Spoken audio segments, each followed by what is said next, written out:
staged UFO attack on Earth. We have been preconditioned by all the media for the past couple of decades to slowly but surely start accepting the existence of aliens and UFOs.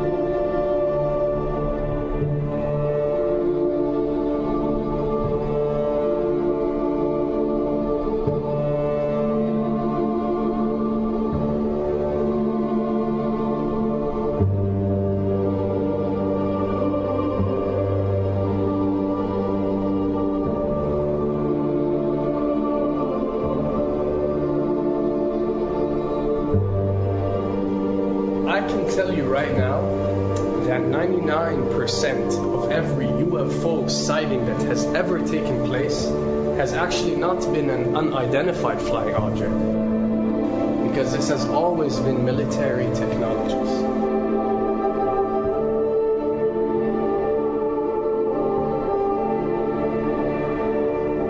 Another thing I'd like to point out is surveys and questionnaires. You know, we get surveys and questionnaires all the time, sent out by the state or by the government or by our rulers and our officials and so on and so forth. Do you really think that these ruling powers care about what you think? Do you really think that they're waiting to ask you and receive your answer before making a decision? What happens with these questionnaires is that they are released. For example, what country do you think the US should attack next? And if it yields back results like 70% of the US population believe Iran is the next country that should be attacked, this is actually a study conducted for the effectiveness of the media propaganda that they are using. So when they get such results, they look at it and they be like, all right, amazing. Our media propaganda is working. We are purposely trying to manipulate people to think that Iran should be the next one. And check out the survey results. We're doing a great job in propaganda. That's what it's all about. And if the results come back and they aren't up to par, so let's say 20% want war with Iran and 80% want actual peace, they say, okay, so now we have to go and rework our media propaganda and make it more effective so these percentages change.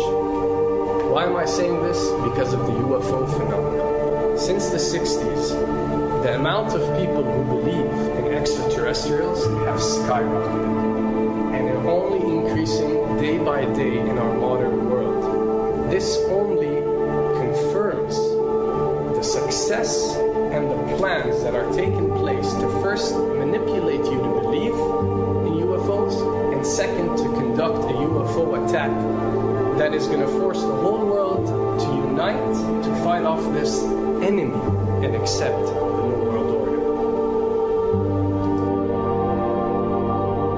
A former Canadian government official is warning we may be on the verge of intergalactic war, saying, quote, the Bush administration has finally agreed to let the military build a forward base on the moon, which will put them in a better position to keep track of the comings and goings of visitors from space and to shoot at them if they so decide. I was introduced to the late Dr. Wernher von Braun in the U.S., the father of rocketry.